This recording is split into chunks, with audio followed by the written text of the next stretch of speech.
motherfucker.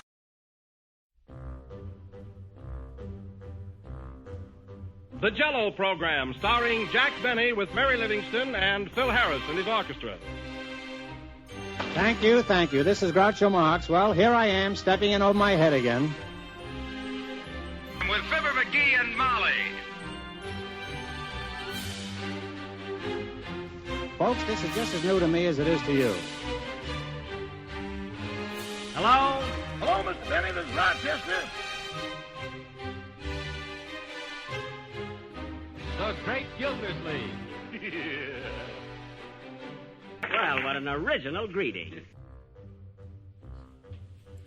Hello and welcome to another week of comedy, funny, haha, on Dwayne Old Time Radio. One thing, please subscribe to my channel. If you enjoy what I'm doing, subscribing is 100% free. Also, one more thing, if you have a few seconds or 1 minute, please leave a review on your preferred podcast service, especially if you're on Apple, Spotify, or really just your preferred podcast service. Thank you and hope you enjoy. We're going to start the month of March with Milton Berle, Uncle Milty. 2 episodes from Uncle Milty. Their 28th episode, Salute to Radio, September 16th, 1947. Then their 29th episode, Salute to Automobile Industry, September 23rd, 1947. Oh my gosh, September 23rd, 1947.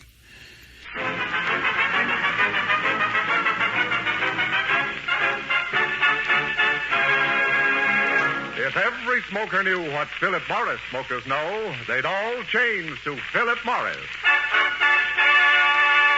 Johnny presents the Milton Berle Show.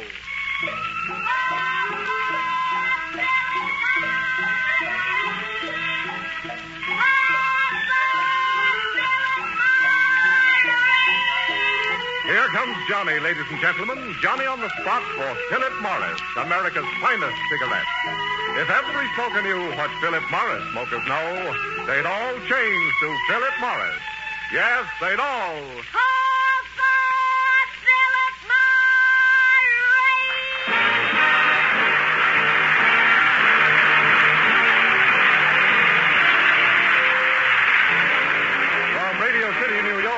The Milton Berle Show with Bert Kelton, Jack Albertson, Arnold Stang, Mary Shipp, Arthur Q. Bryan, our singing star Dick Farney, the musical Ray Block and his orchestra, and yours truly, Frank Gallup. Ladies and gentlemen, this week sees the return to the air of many of the comedians we've missed during the summer. We now bring you a comedian no one wants to miss. They'd like to get him on the first shot. And here he is, Milton Berle.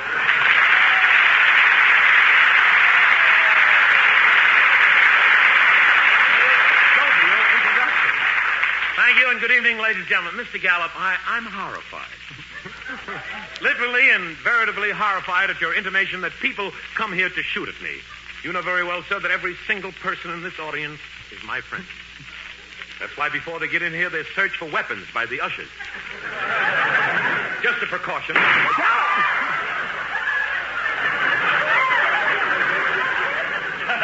Missed me, didn't you? I keep telling them to search the ushers, too. That's the way I like to start a program, with whimsical comedy. You know, nothing hokey. Well, Mr. Gallup, the big radio season is about to start, and soon all the comedians will be back. Bill, do you mean there were no comedians on the air all summer? Well, I was on all summer. You haven't answered my question. Mr. Gallup, I'm serious, and tonight we're welcoming back to the air my colleagues in comedy. You mean they're going to do to the people all winter what you did to them all summer? Yes? Psychiatry's in for a big year. Psychiatry, Mr. Gallup, you've been right alongside of me all summer. It hasn't had any effect on you. You look like a normal person, if you can find a normal person who wants to look like that.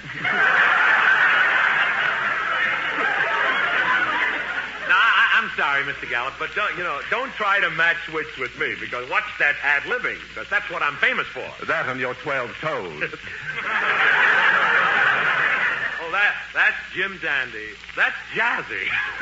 That's clever, Mr. Gallup. Did you make that up out of your own head? I noticed some of the parts were missing. Some of the parts were missing. Oh, see, Mr. Gallup, don't start with me. I'll murder you. You'll murder me? Yes. Oh, why, I'll cut you down like the hem on a last year's dress. Oh, yeah? Well, Quiet, peasant. Yes, Mr. Gallup, sir. Burl, is that a dimple in your cheek, or is that the place where they blow up your head? Oh, yeah? Well, let me tell you. Quiet. Yeah. Is that your mouth, or is that a new tunnel to Jersey? Is that my mother? Well, I guess I stopped him. Go ahead. Ad-lib with me. Burl, you couldn't ad-lib a splinter if you were sitting on Charlie McCarthy's knee.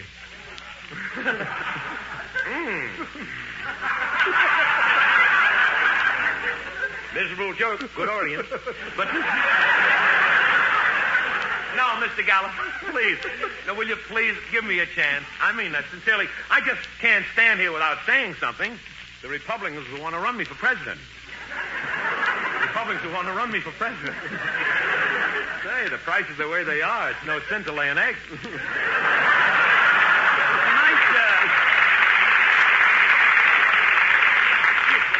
Kidding aside, Mr. Gallup, tonight Bob Hope's coming back on the air, and why, in a couple of weeks I'll have more jokes than I can handle. You know, I'm starting to believe those wild rumors myself.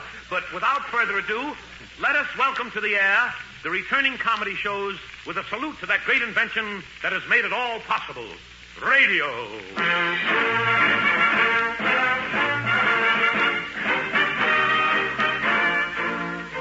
Radio, mighty voice of the world.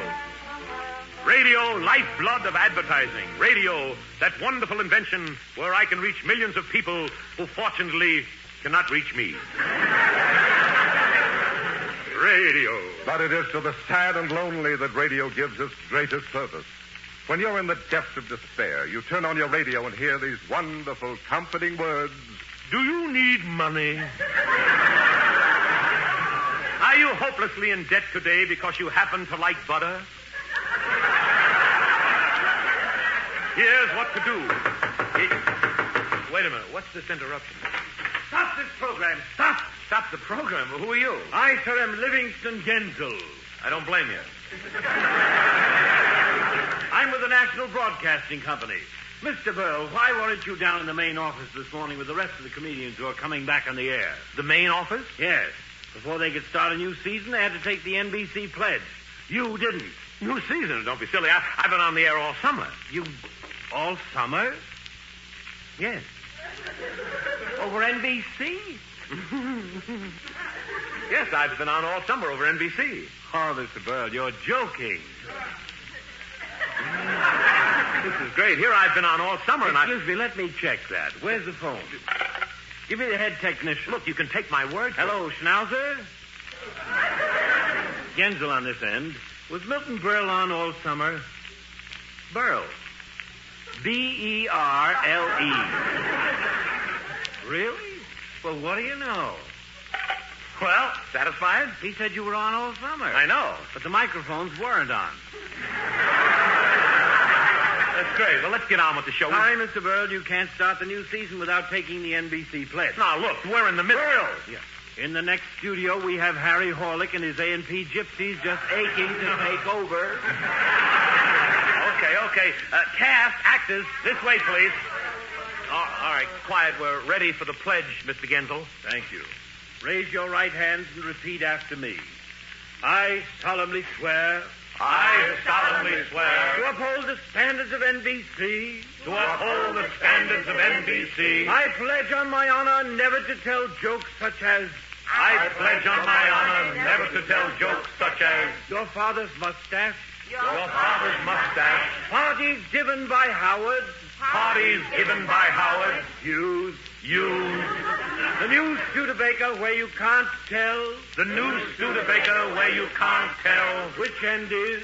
Which end is. Which. Should I violate this oath?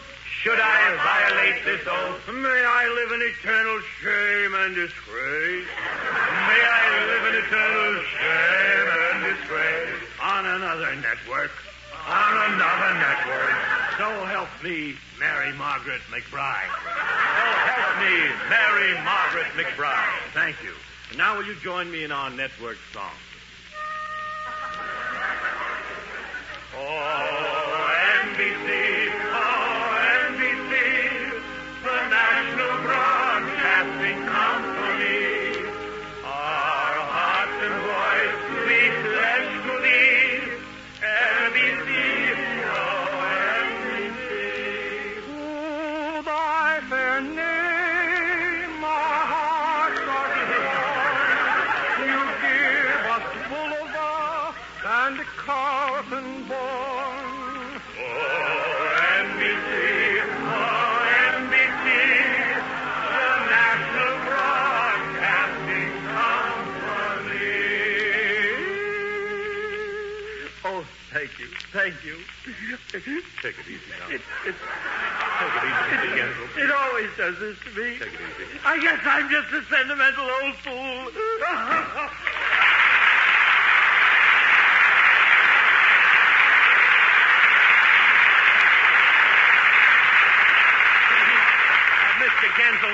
That Mr. Gensel is such a nice man, isn't he? You know, this NBC's got such a big organization, and yet it has heart. Come, Burl, let's not slobber. Mr. Gallup, must I always be the fool and the clown? Can't I get a little mellow? You're beyond that. You're gamey. Mr. Gallup! I'm warning you, if you don't stop with that ad-libbing, Yes? you'll murder me. Oh, kid around with Frank Gallup. Burl, let's not forget one of radio's great contributions to the public, the news commentators. Oh, I see, Mr. Gallup. And tonight? You are H.V. Gabriel Burl. Yes. Ladies and gentlemen, H.V. Gabriel Burl.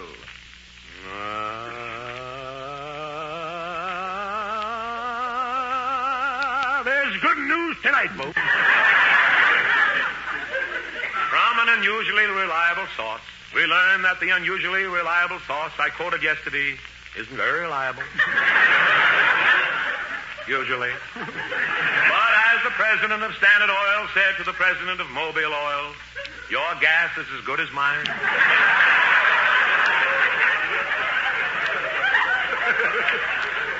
And now, with your permission, here is my good friend Johnny, who I will now put on the spot.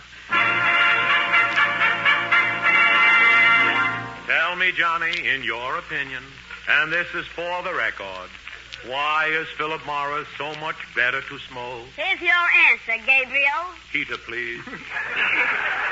It's because the Philip Morris smoker really gets what other smokers only hope to get. Right, Johnny. Philip Morris is the one leading cigarette with an exclusive difference in manufacture.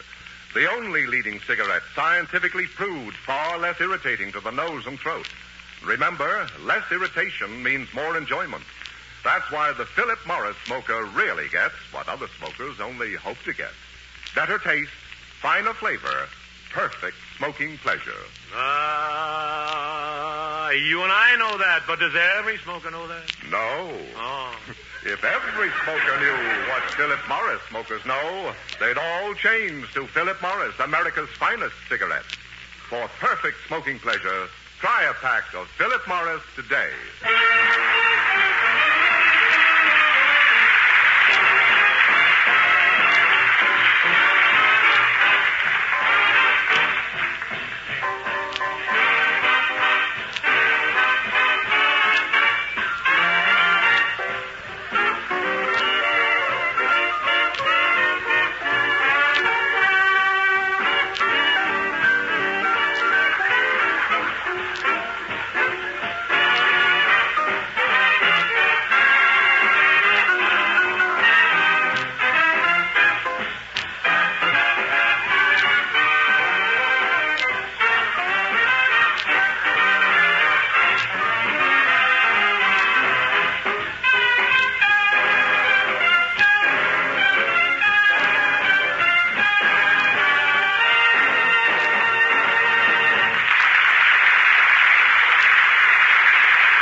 He shakes all over them. I guess he drank some milk and he wants to get them all. Ladies and gentlemen, you shake very well. Really? Yes, sir. That was Tomorrow, played today by Ray Block and the Philip Morris Orchestra. And Ray, may I add, which I seldom can do, especially the dough I get on the show. Ray, that was wonderful. I like the way the orchestra follows you from one racetrack to another. And now, let us continue our salute to radio as we present Radio Forum tonight. Radio Forum tonight. The question. If you have a lady in the balcony, why tell Dr. IQ? Thank you, Mr. Gallup. We're ready now for questions from the floor. Let's start here with this tall gentleman in the aisle teaching his girl how to swim. Young man, you have a question? Yes. Mr. Berle, this year my organization voted you the radio comedian most likely to succeed. Oh, thank you. Tell me, who did you vote last year as the comedian most likely to succeed? You. We'll keep trying. Thank you. Let us go on. All right, this young man with the chinchilla sideburns. Young man, what is your name? My name is Oxidol Sparkle. Oxidol Sparkle? Yeah, it's a soap. Everyone in my family is named after a soap. I got a brother named Ivory. Ivory? Yeah. Why? He's 99 and 44 100%. 99 and 41 400% what? We ain't found out yet.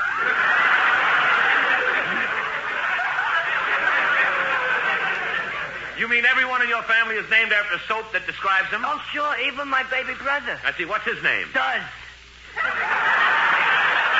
All right, Oxidol, you have a question that has to do with radio. Oh, yeah, I got a question, but you won't let me say what I want to say anyway. Of course I not. just have to open my mouth and you'll say I'm out of order. No, I won't. You ask a person to talk and then you try and muzzle him. No, but I What did- are you, an investigating committee or something? No, This is my country, and nobody can stop me from shooting off my big bazoo. I know, but Yeah, this is my country, Okay. and I can yada till I'm blue in the face. All right, This John. is my country, and I can even flop my trap at Harry Truman. Please. Oh, shut up, you dictator.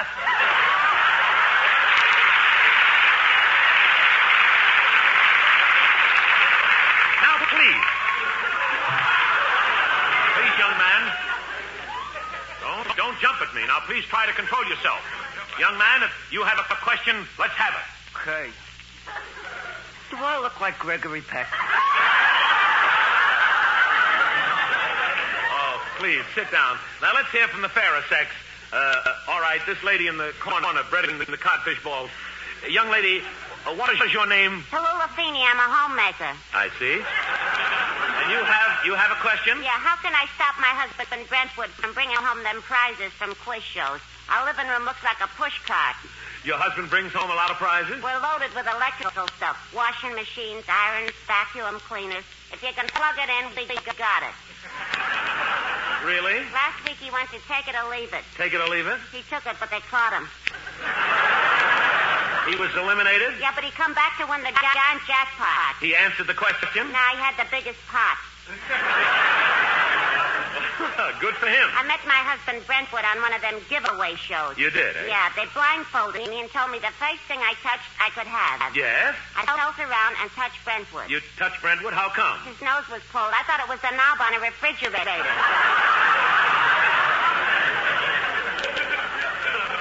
I see. The thing that drove me nuts was when he went on Truth or Consequences. He was on Truth and Consequences? Ralph Edwards made him pretend for a week that he was a young housewife. You mean for a week your husband acted like a young housewife? It was murder. Every night after dinner, he got on my lap and pestered me for a mink coat.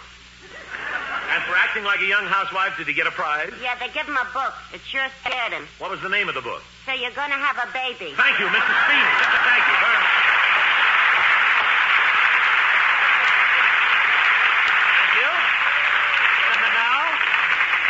And now, as a fitting climax to this forum, let us extend an official welcome to the programs returning to the air as we all join together and sing. The comedy shows are back, it's true. Do-da. Hoo-ha. Hogan, Allen, and Fibber McGrew. Oh, hoo-ha, hey. Oh, watch the comedians sing and dance. Do-da. Hoo-ha. Some will even drop their pants. Oh, hoo-ha, hey. Turn your radio on. Synchronize your clocks. You're stuck in the house until next June. Listening for the yacht. Hoo-ha.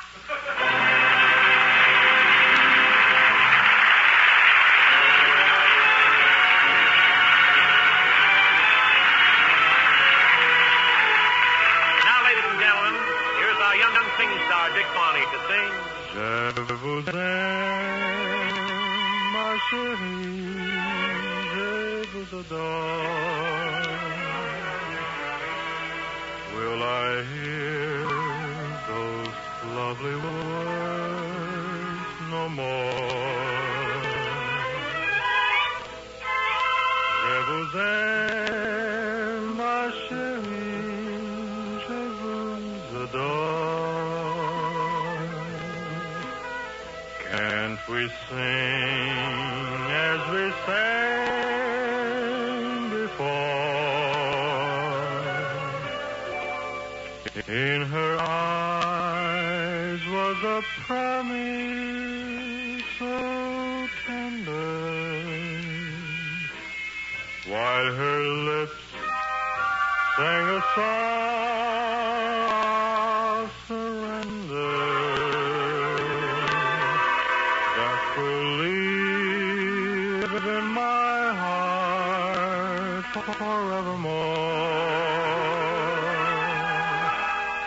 Je vous aime, ma chérie, je vous adore.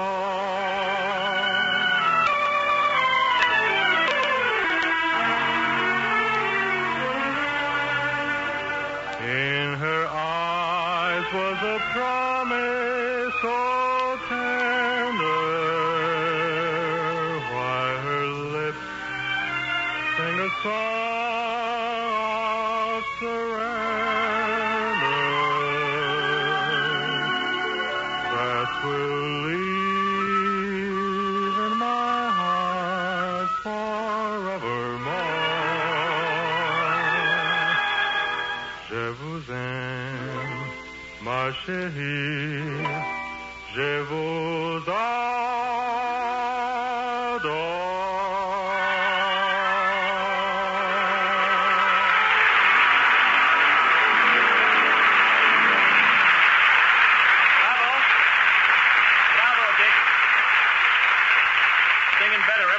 That was really wonderful, Dick. Wonderful. Burl, we've done a lot of joshing about radio tonight. I think it's time for some bouquets. Flower bouquet? Yes. Frankly, I was quite proud this weekend when I read that at their first annual conference, the National Broadcasting Company and its stations announced that beginning January 1st, no mystery or crime programs will be heard on this network before children's bedtime. Gee, that's fine. Yes, they found that these programs overstimulate children, make them nervous. Haven't you found that so with your son, Junior? I'm glad you asked me that. Just... Good dovetailing. Just this week, what I went through with Junior, Mr. Gallup, let me tell you about it. My wife and I were home.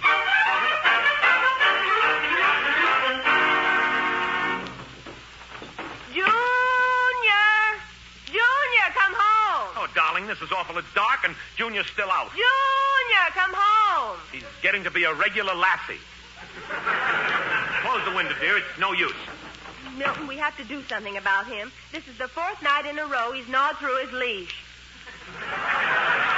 It's those crime programs that he listens to. 4 a.m, he sneaks into our bedroom and holds lighted matches to the soles of my feet and yells, "Take that, Flatfoot." He could only get some sleep. I know. He's the only kid in the neighborhood who has Benzodrine on his Wheaties. Oh, here he comes. St. Louis women with their diamond rings. Lisa Meadow. I'll teach you to stay out after dark. Milton, you know what the doctor said about slapping Junior on the top of his head. I was careful, dear. I avoided the point. Now, Junior, darling, sit down. Daddy has something to tell you. Okay, take it slow and wait for your last. Junior, you are not going to listen to any more of those crime programs. Of course, you know this means I leave home. Junior, I wish you wouldn't keep saying that. You build up Mommy and Daddy's hopes, but you never go. Now, Junior, get this. I want you to understand this. Starting tonight, you're going to get some sleep. Now, go to bed. You're kidding. No, go to bed. Hey, Pop. Yes. I got news for you. Are you ready? Yes. Are you set? Yes. Are you tuned in? Yes. I'm not going to bed. Junior! You are going to bed, and that's final. Okay. Clear the deck. Here it comes. No, Junior, please. No, Junior. Junior. Junior. Junior. Junior. Stop it! Stop it.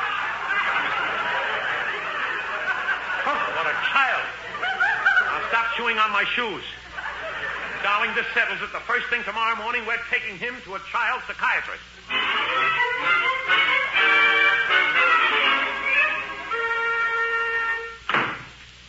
Excuse me, miss. We're the Berles. We have an appointment. Of course, Dr. Clyde will be right out. Junior, put your clothes back on. This is the waiting room. Mrs. Berle. And this is Junior. Junior! You see what we mean, Doctor? Doctor, if he would only sleep. Why, it's just an active imagination. Instead of the crime programs, let him listen to something soothing. A radio bedtime story. It'll lull his mind. Now I'll go in with him. Watch yourself, Doctor. He's tricky. Mr. Berle, I've handled hundreds of youngsters. Step inside, Sonny.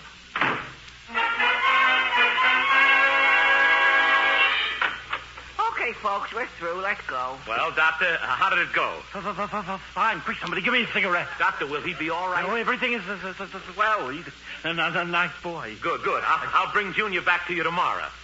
You're kidding.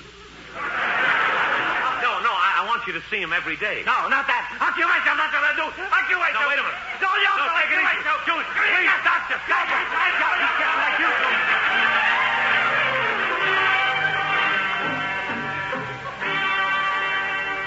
It's almost time for that bedtime story Dr. Clyde suggested. Oh, good, darling. Junior, come here. What is it now? Junior, sit down. We're all going to listen to a radio program. I'll turn on the radio. This is station KLOP. And here, kiddies, is your old Uncle Sleepwell with another adventure of little Josephine in Bingo Bingo Land.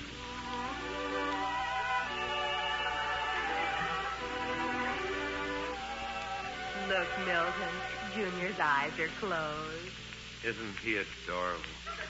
Good evening, kiddies. Well, this is Uncle Sleepwell again. When we left little Josephine yesterday, she was walking through the jungle. Suddenly, she stopped and said... What's that? An elephant had stepped on little Josephine's foot. Slowly, it crushed her toes. Easy, Junior, easy. Slowly, the elephant rolled over Josephine. One by one, her ribs snapped. Mommy, hold my hand! All around her, gleaming eyes of tigers, lions, panthers. Then they all sprang at her. They tore at her. She tried to run. There was no escape. What will happen to little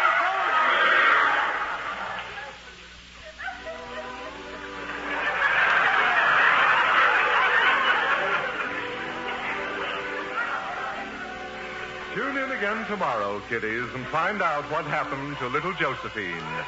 Pleasant dreams. What will happen to little Josephine? Junior, go to bed. Bed? No, I'll see those gleaming eyes.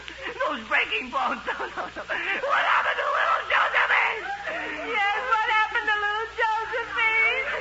Shame on you, darling. Now, take Junior to bed and stop acting like a baby. It was silly. It was only a bedtime story. It's a make-believe. Come, Junior. Here's those eyes.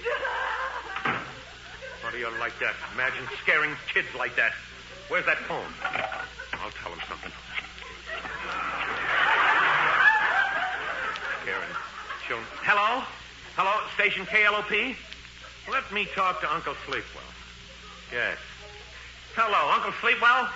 I want to ask you something. What happened to little Josephine? Tomorrow? But I can't wait till tomorrow. I won't be able to sleep. Those gleaming eyes, those screams. Please. What happened to little Josephine? What happened to her?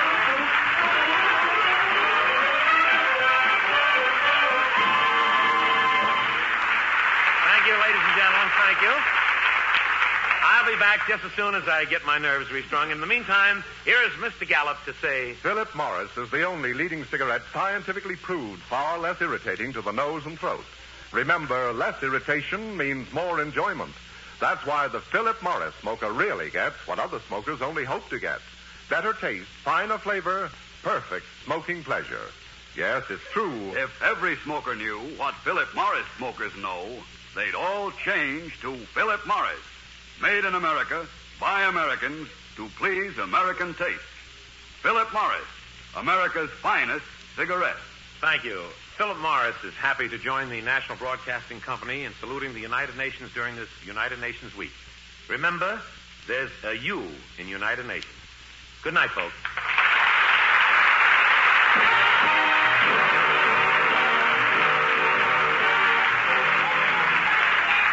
Now to the thousands of store windows and counters all over America. Look for me. I'll be waiting for you. Come in and...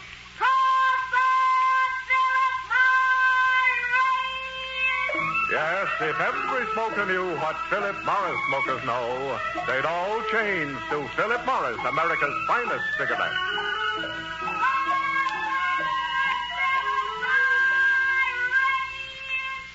Hello, testing. 1, 2, 3, 4, 5. That's it, 5. Pipe smokers, try Revelation pipe tobacco, a smooth blend of 5 tobaccos.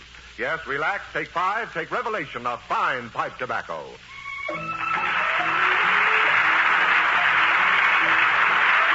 The Milton Berle Show was written by Nat Hyson and Aaron Rubin. This is Frank Gallup saying goodnight for Philip Morris.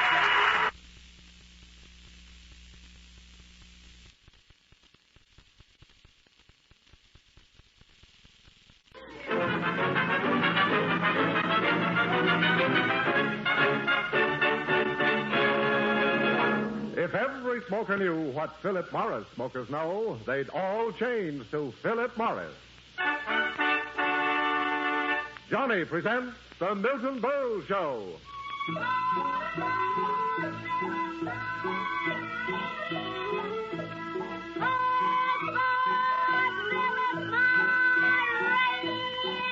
Here comes Johnny, ladies and gentlemen. Johnny on the spot for Philip Morris, America's finest cigarette. If every smoker knew what Philip Morris smokers know, they'd all change to Philip Morris. Yes, they'd all...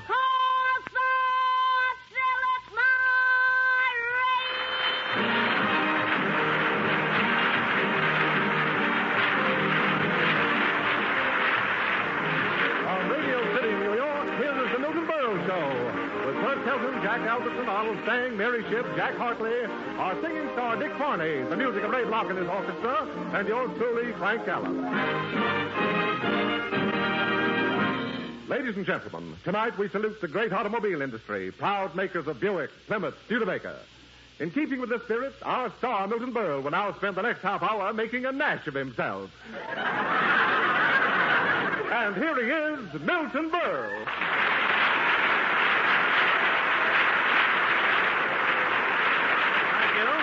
You're in fine diction tonight, Mr. Gallup. Thank you. Thank you. Good evening, ladies and gentlemen. Automobiles, Mr. Gallup. You remember when we used to sing, "Come along with me, Lucille, in my merry Oldsmobile." Today they sing, "Stay at home with me, dear Evie. I'm on the waiting list for a Chevy."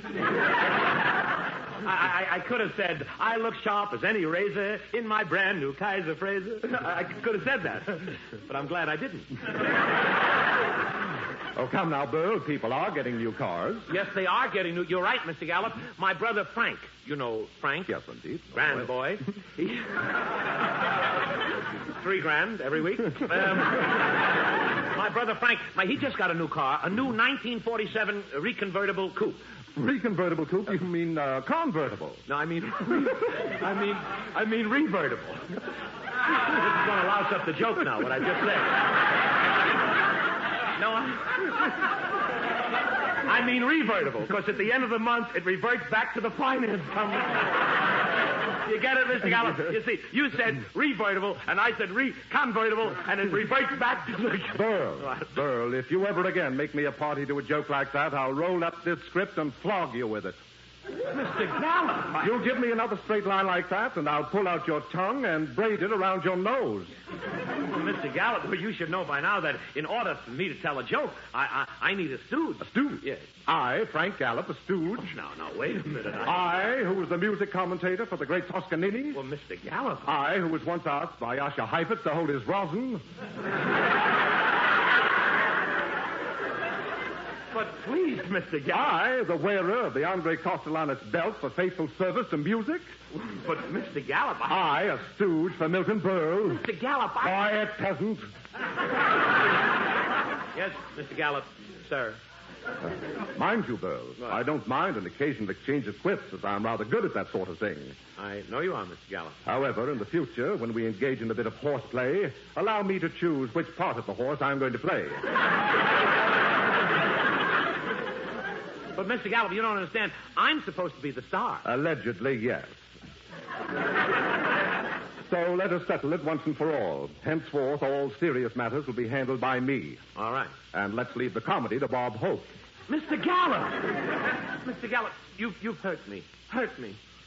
Deeply. Painfully and mortally. Come, Berle, let's not slobber. Oh, sure, that's the popular sport now, to make insulting jokes about Milton Berle. Go ahead.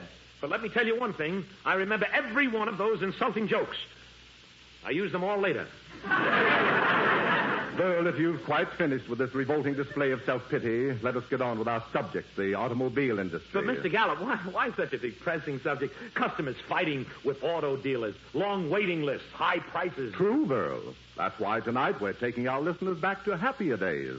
Oh, yes, it was just a few years ago when all you had to do was walk into any automobile dealer's showroom, and this is what would happen.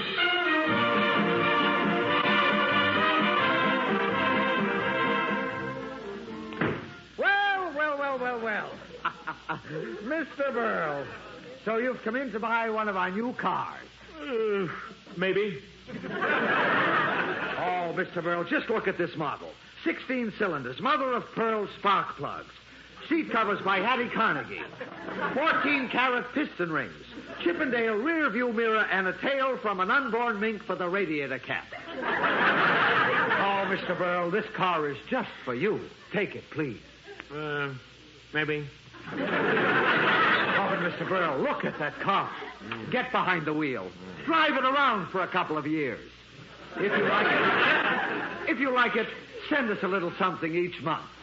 If you don't like it, just dump it somewhere on the street. We'll pick it up later. Oh, please, Mr. Berle, say yes. Well, I don't know about that radiator cap. That bronze bust of the president of General Motors signing with the United Auto Workers. You don't like it? No, I don't. There. We'll replace it with the head of one of our vice presidents. In gold? No, the real head. Oh, Mr. Berle, have a heart. Buy it. Well, when can I have delivery? In 15 minutes. 15 minutes? Yes. What's the matter, another strike? Tell me, what's the price? Well, the list price is $500. The list price? Let me get out of this clip joint. Oh. Well, wait, Mr. Berle, wait. Naturally, we'll give you a liberal allowance on your old car. Oh, you will, huh? Yes. Let me see. That's my car in the front, that 1922 Essex. Oh. Well, I'll give you $300 of it. 300? Yes. That's the big Grover Cleveland model. Oh, I'm sorry. I didn't see. It is in good condition. It has a tire. I'll give you $600. Okay. Oh, Mr. Berle, you'll never regret it. Now, let's see. $500 for the new car, $600 allowance for your old car. Here you are. A check for $100, and here are the keys to your new car. Oh, thank you, Mr. Berle. Come in again, please. There I go again. No sales resistance.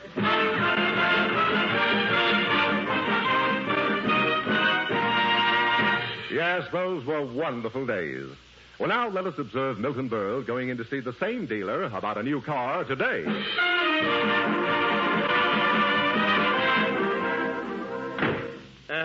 Excuse me, my name is Berle. Remember?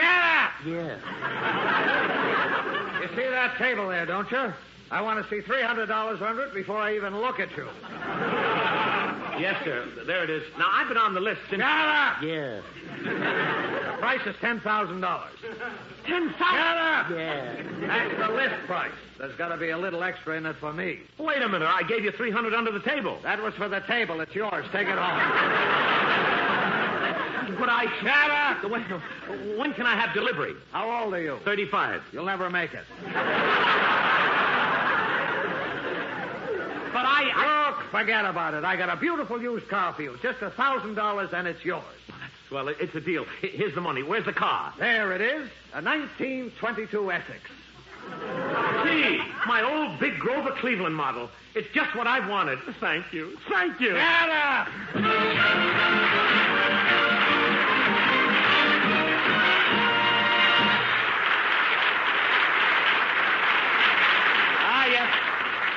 Yes, Mr. Gallup, those were the wonderful days when you took new cars for granted. When in your shiny new car with that one and only girl, you snuggled up to her and you sang, "Give me the road, the white winding highway. Just let me see the unbeaten byway, and I'll travel along, singing a vagabond song." Ah, Cynthia. Cynthia. Golden memories of Cynthia. I'll tell you when to laugh, lady, please. In my heart, there is always still that picture of you, Cynthia, speeding down the highway.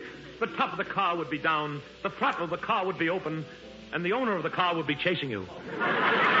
On the open road, hitchhiking with Cynthia. Remember that day, Cynthia, when no one would stop for us?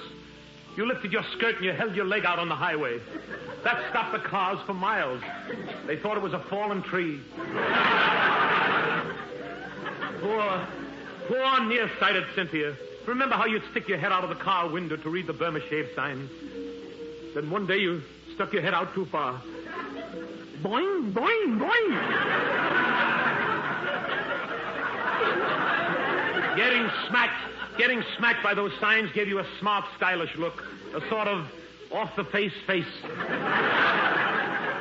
But it was Cynthia's driving that made me love her. What a road hog you were, Cynthia. You used to keep an apple in your mouth. Throw that gag in a writer's mouth. But it was the little things. I don't think it'll fit. They got too many old ones in there now. But it was the little things I remember about you, Cynthia. Your tinkling little laugh whenever they'd catch you filing the engine numbers off of hot cars. Those tired little lines that would appear around your mouth after a hard night of siphoning gas out of parked cars. Yes, Cynthia, all of your life you were crazy about cars. I guess that's why you turned out to be such an old crank. But as for me, I'll travel alone, singing a vagabond song.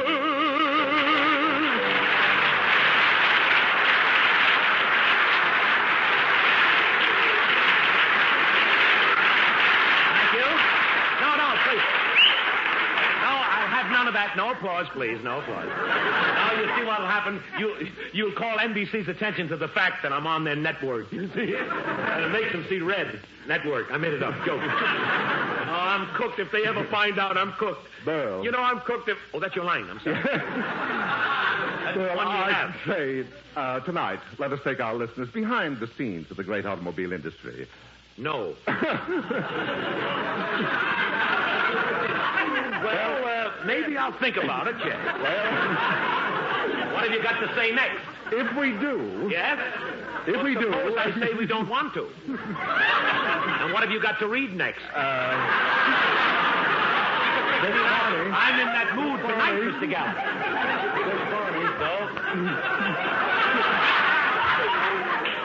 There will be no fun in the studio. This is between you and me.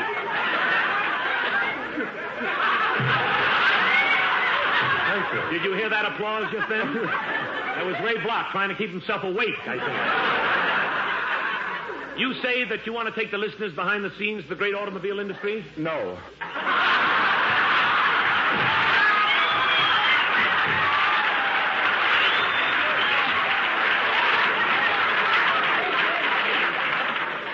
I've got an idea, Mr. Gallup. I've got an idea. You know who?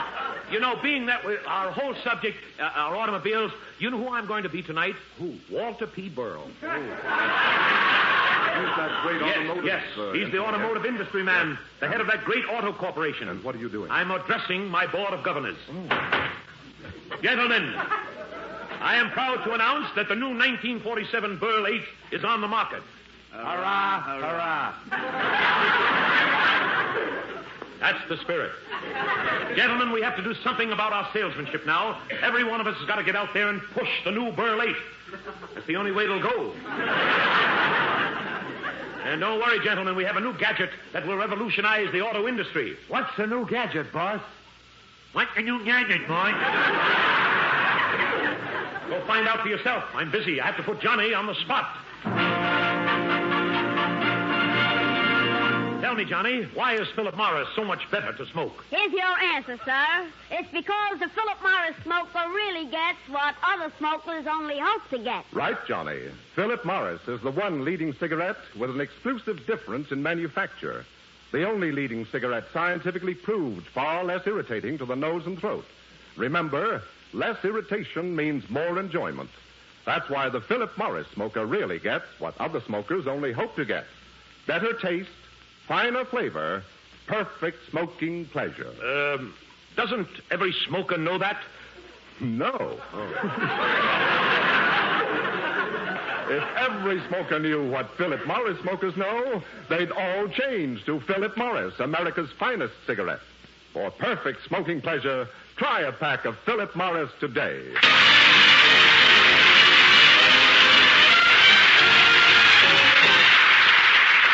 That was My Heart as a Hobo.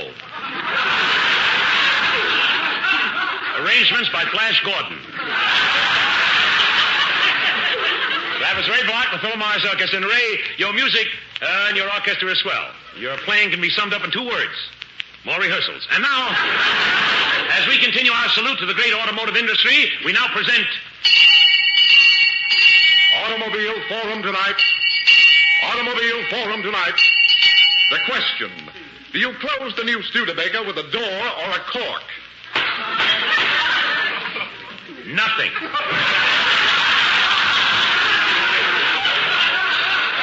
Thank you, Mr. Gallup. And now you're back on Prudential. And now, let us proceed with the questions about automobiles. Let's start with this gentleman opening the bottle of beer with his teeth.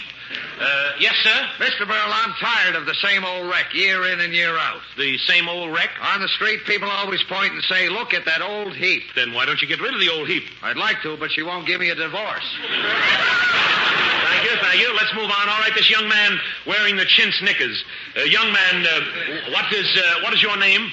My name is Lady Esther. Lady Esther? Yeah, but I'm not the real Lady Esther. Oh, you're not? No, the real one got a deeper voice. Oh, that's true. My father gave me the name Lady Esther because he said I belong in a jar. I see. Before I changed my name to Lady Esther, I had a boy's name. A boy's name? What was it? Lady Mendel. All right, Lady Esther, you have something to say about the new automobiles?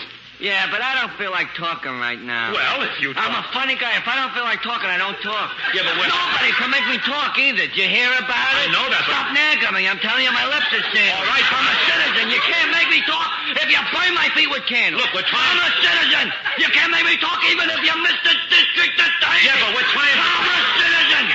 You can't make me talk if you beat me, torture me, throw me in solitary. Please, Go on, hit me. You're screaming for my blood, but I ain't talking.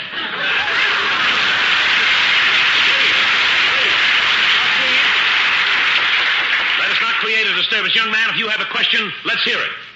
Okay. Would you like to tweeze my eyebrows?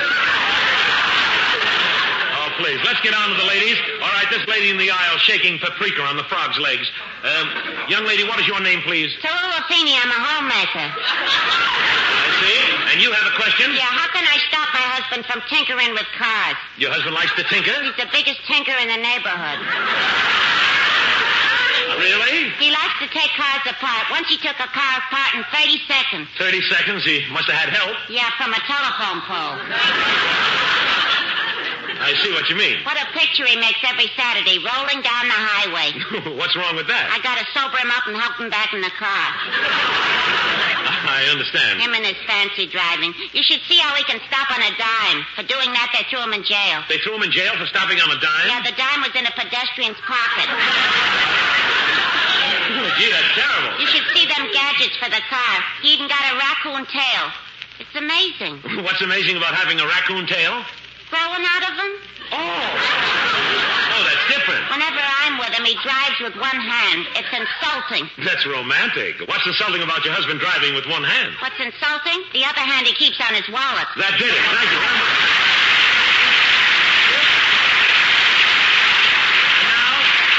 And now, as the most appropriate closing to our automobile forum, let us all join together and sing. There are cars that look so snappy. There are cars that never go. There's a car to suit the speedy driver. There's one for the Sunday driving schmo. There are cars of every make and color, jalopies and reconverted cans. But the cars that fill our hands with money are the ones we sell to the smiling Irishman. Schmans, schman, schman, schman.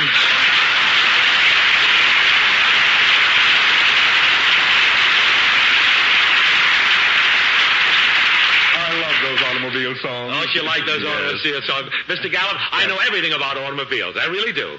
Well, I'm sure that you've had some experience that you'd like to tell us about. Yes, I would love to tell you about. Mr. Gallup, one summer I decided to take the family on a motoring trip up to Canada. So the night before, we were all packing, and I'll never forget. Darling, will you hurry up and finish packing? We got to get to bed early. We're getting up at 6. Relax, Milton. Yeah, take it easy, Pop. You'll last longer. Oh, darling, this is awful. I was through packing 2 hours ago. I'm packing. A toothbrush and a racing form. Quiet. It's just a camping trip up north. Yeah, but a racing form. What are you going to bet on, Moose? Quiet. Junior, we're going up to the Canadian woods.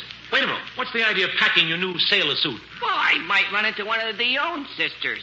They're just my age, you know.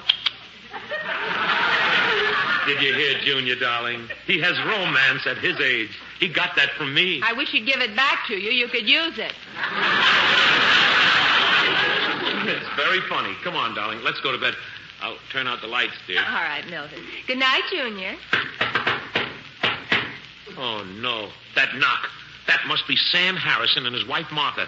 If that corny windbag gets his foot in the door... Now, Milton, they're neighbors. Be nice.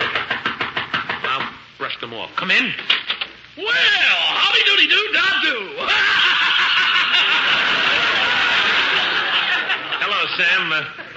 Hello, Martha. Well, saw your jalopy outside, all packed for a trip. So I said, there goes the Burles off on a nice long trip, and we haven't even said goodbye. Let's drop over. Isn't that what I said, Martha? Yes.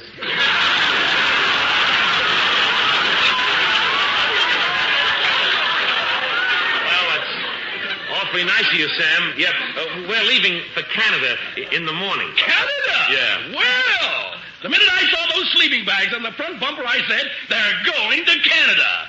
Didn't I, Martha? Yes. Look, folks, we're getting up at 6 in the morning, Sam, so we're all about to get ready. There's nothing like an early start. Reminds me of the time Martha and I drove up to Albany for her sister's wedding. Sam, it's late, please. It's a very swell story, Milt. Little long, perhaps. Yes. Some other time, Sam. Thanks very much for dropping in. Tell us, Sam, what happened on your trip to Albany? Junior, how many times have I told you to keep quiet when adults are talking? Well, Milt, we all went to bed early. And you know, we were in the sack 10 minutes when the telephone rings. It was the gas company. No, wait. Say, Martha. Yes? Was it the gas company? Yes.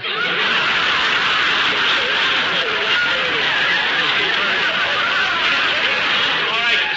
It was the gas company. Now, look, Sam. Well, sir, 10 minutes later, a phone call. Yes, Sam, please.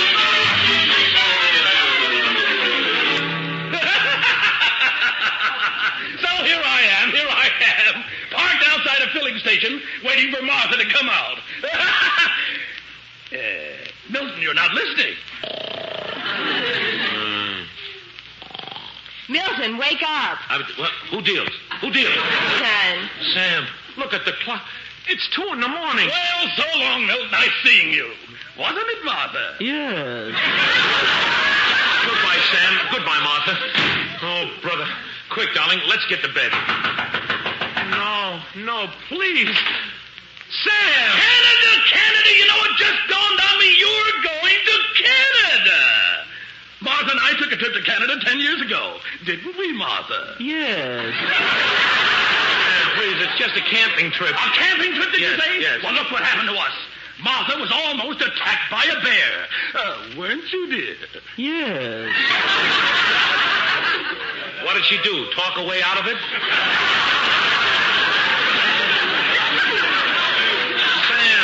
Sam, please. And that's not all. Oh, no. Martha accidentally put some poison ivy in a mixed green salad. Why, you should have seen my mouth. For 3 whole days I couldn't talk. Isn't that right, Martha? Yes. Sam, please. Milton, look, why don't you go to Atlantic City? Sam. Oh, Atlantic City. That's where little Martha and I spent our honeymoon. Isn't it, dear? Yes. Sam, please.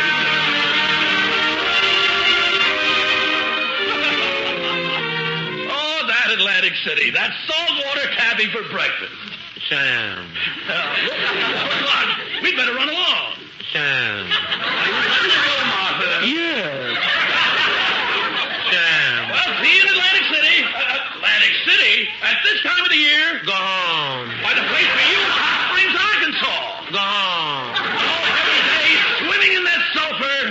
Go home. Makes you a new man. Go to Canada. Lazy afternoons in the steam room. Go to Hot Springs. Of course, if you don't like Southern cooking, there's always Niagara Falls. Go to...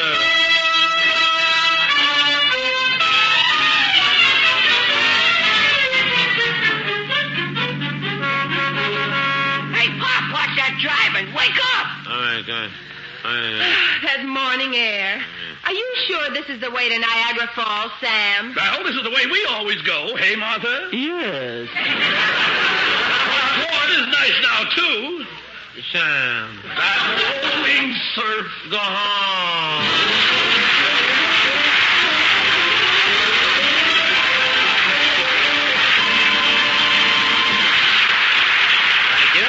Thank you. I'll be back in just a moment, ready or not. And in the meantime, here is Mr. Gallup with 2 words. Philip Morris is the only leading cigarette scientifically proved far less irritating to the nose and throat.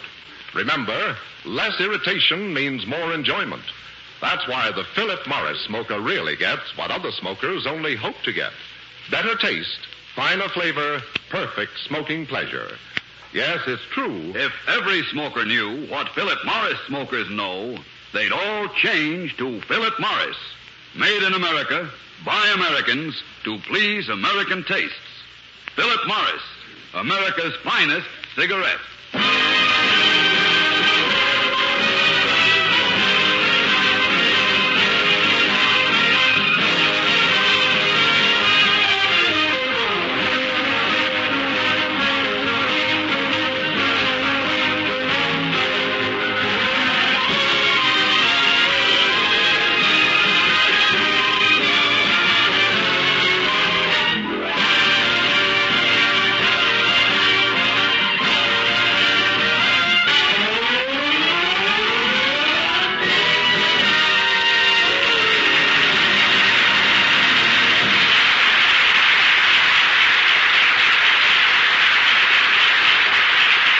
Saving time ends in certain areas on September 28th.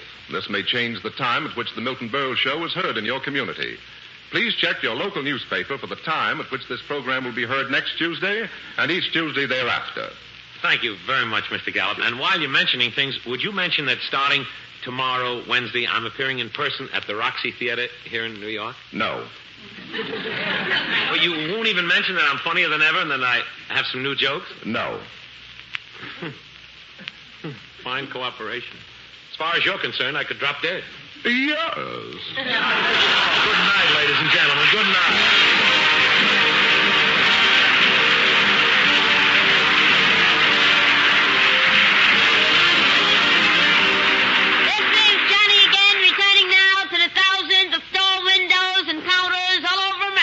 Look for me. I'll be waiting for you. Come in and call for Philip Morris.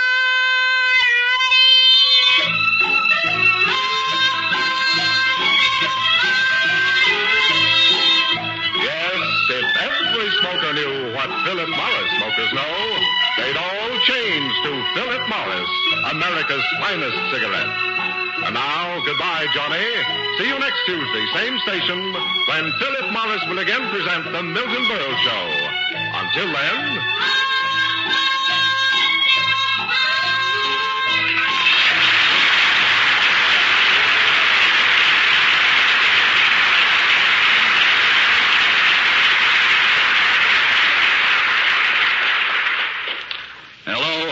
Testing 1, 2, 3, 4, 5. That's it, 5. Pipe smokers, try Revelation Pipe Tobacco, a smooth blend of 5 tobaccos. Yes, relax, take 5, take Revelation, a fine pipe tobacco.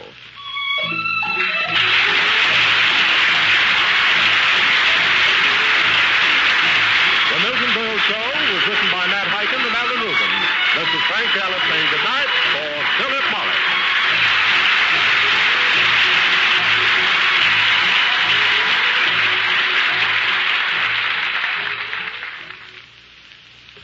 This is NBC, the National Broadcasting Company. Thank you for listening to and showing your support for my podcast.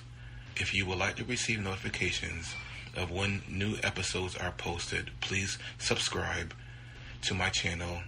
Subscriptions are 100% free, and they really help me get an idea of how I'm doing. Well, hope you enjoyed, and until next time, stay safe, wish you well, and as always, peace.